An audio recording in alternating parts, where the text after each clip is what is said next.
요한복음 12장 24절과 25절의 말씀. 내가 진정으로 너희에게 말한다. 밀알 하나가 땅에 떨어져서 죽지 않으면 한 알 그대로 있고 죽으면 열매를 많이 맺는다. 자기의 목숨을 사랑하는 사람은 잃을 것이요 이 세상에서 자기의 목숨을 미워하는 사람은 영생에 이르도록 그 목숨을 보존할 것이다.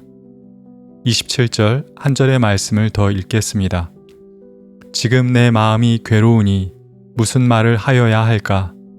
아버지, 이 시간을 벗어나게 하여 주십시오. 하고 말할까? 아니다. 나는 바로 이 일 때문에 이때에 왔다. 밀알의 믿음. 예수님은 유월절 직전에 예루살렘 가까운 베다니로 가셨습니다.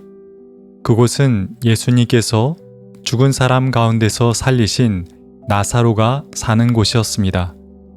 예수님께서 죽음을 맞기 위해 예루살렘에 오신 것을 모르던 사람들은 예수님을 위해 잔치를 열었습니다. 그 잔치 속에는 이번 유월절에 예수님께서 이스라엘을 구원하실 것이라는 유대인들의 믿음과 기대가 담겨 있었습니다. 식사 중 마리아는 매우 값진 순 나드 향유 한 근을 가져다가 예수님의 발에 부었습니다. 그리고는 예수님 발에 묻은 향유를 자기의 머리털로 닦아드렸습니다. 향유 향기가 온 집안을 가득 채웠습니다. 마리아의 행위는 최고의 손님 대접, 그 이상의 무엇인가가 담긴 행위였습니다. 가룟 유다는 마리아를 꾸짖었습니다. 이 향유를 300데나리온에 팔아 가난한 사람들에게 주지 않고 왜 이렇게 낭비하는가? 300데나리온이면 노동자의 1년치 연봉에 해당하는 큰 금액이었습니다. 어찌 마리아는 예수님 대접을 위해 그렇게 큰 금액을 사용한 것이었을까요? 얼핏 유다의 지적은 타당해 보입니다. 그러나 유다가 그렇게 말한 것은 가난한 사람들을 생각해서가 아니라 자신이 예수 일행의 회계였기에 그 돈을 훔쳐내어 쓰려고 그렇게 말했던 것입니다. 예수님께서는 유다의 말을 막으시고 마리아가 자신의 장삿날에 쓰려고 간직한 것을 쓴 것이라고 말씀하셨습니다. 모든 사람이 예수님의 승리의 입성을 기대할 때 마리아 혼자 예수님의 죽음을 내다보며 그것을 미리 애도한 것입니다. 참으로 고마운 마음이요 고마운 위로입니다. 유월절을 맞아 예루살렘에 도착한 순례자들은 큰 떼를 지어 베다니로 몰려들었습니다. 예수님과 예수님이 살리셨다는 나사로를 보기 위함이었습니다. 드디어 구원자 메시아가 오시는가 라는 기대와 이미 구원자 메시아가 오셨다는 기쁨이 온 예루살렘을 가득 채웠습니다. 그러나 그와는 정반대의 생각을 가진 이들도 있었습니다. 제사장과 바리새인들은 예수로 쏠리는 대중의 기대를 꺾어버릴 방도를 세웠는데 그것은 예수와 함께 예수가 살린 나사로를 죽이는 것이었습니다. 예수님께서는 드디어 예루살렘 성으로 입성하셨습니다. 대중은 종려나무 가지를 꺾어 들고 호산나 주님의 이름으로 오시는 이에게 복이 있기를, 이스라엘의 왕에게 복이 있기를 하고 외쳤습니다. 이제 이스라엘 대중에게 예수님은 구원자, 이스라엘의 왕이 된 것입니다. 구원자와 왕이 되신 예수님과 예수님이 살리신 나사로에 대한 이야기는 삽시간에 예루살렘 곳곳으로 퍼져나갔고 더욱 많은 사람이 예수님을 믿게 되었습니다. 바리새파 사람들조차 이제 다 틀렸소, 보시오, 온 세상이 그를 따라갔소 라고 말할 정도였습니다. 그러나 예수님은 알고 계셨습니다. 제사장과 바리새파 사람들이 자기 죽이기를 포기하지 않을 것이라는 것을, 자신을 열렬히 구원자와 왕으로 맞이하였던 대중들이 곧 자기를 십자가에 못 박으라고 외치리라는 것을, 결국 자신은 십자가에 달려 죽게 되리라는 것을. 요한복음서에는 다른 복음서들에 나오는 겟세마네 동산의 기도가 직접적으로 등장하지는 않지만 그와 비슷한 구절이 12장 27절과 28절에 나옵니다. 27절의 말씀을 보겠습니다. 지금 내 마음이 괴로우니 무슨 말을 하여야 할까? 아버지, 이 시간을 벗어나게 하여 주십시오. 하고 말할까? 아니다. 나는 바로 이 일 때문에 이때에 왔다. 예수님은 하나님이 보내신 메시아요, 구원자였지만 예수님도 우리와 같은 인간, 살고 싶은 생명이셨습니다. 니코스 카잔차키스는 예수 그리스도 최후의 유혹이란 책에서 예수님 또한 평범한 일상을 꿈꾸던 사람이었음을 소설적으로 잘 묘사하였습니다. 사랑하는 여인과 가정을 꾸리고 아이들을 키우며 살고 싶었던 한 사나이. 예수님은 살고자 하는 욕망과 하나님의 뜻을 이루기 위한 고통 사이에서 괴로워하셨습니다.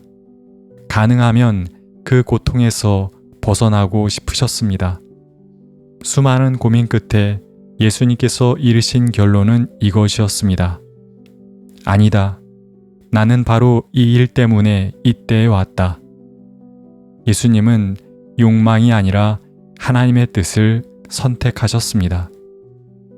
그런데 어떻게 예수님께서는 그 어려운 선택의 기로에서 욕망이 아니라 하나님의 뜻을 선택하실 수 있었던 것이었을까요? 요한복음 12장 24절과 25절이 답이 될 것입니다. 밀알 하나가 땅에 떨어져서 죽지 않으면 한 알 그대로 있고 죽으면 열매를 많이 맺는다. 자기의 목숨을 사랑하는 사람은 잃을 것이요. 이 세상에서 자기의 목숨을 미워하는 사람은 영생에 이르도록 그 목숨을 보존할 것이다. 저는 이 구절이 예수님의 삶의 철학, 목회 철학이었다고 생각합니다.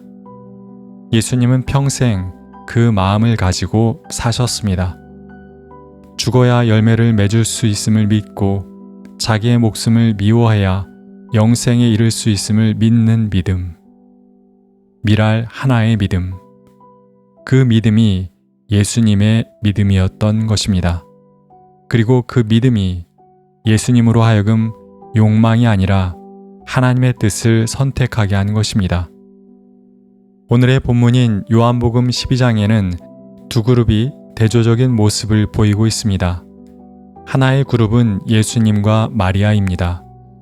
예수님과 마리아는 자신의 생명과 자신이 오랜 시간 모아온 향유를 자신이 아닌 다른 생명을 살리고 다른 이를 위로하는 일에 사용했습니다. 살고자 하는 욕망도 있었고 나를 위해 쓰고자 하는 욕망도 있었지만 아니다. 나는 바로 이 일 때문에 이때에 왔다. 아니다. 나는 바로 이 일 때문에 이때를 위해 향유를 모아온 것이다 라며 하나님의 뜻을 위해 자신의 생명과 향유를 사용했습니다. 그와 다른 부류는 가룟 유다와 제사장과 바리새파입니다. 그들은 자신의 생명을 자신을 위해 사용하였을 뿐 아니라 자신의 뜻을 이루기 위해 다른 이의 돈을 훔치려 하고 생명을 죽이려 하였습니다. 그와 다른 부류는 가룟 유다와 제사장과 바리새파입니다.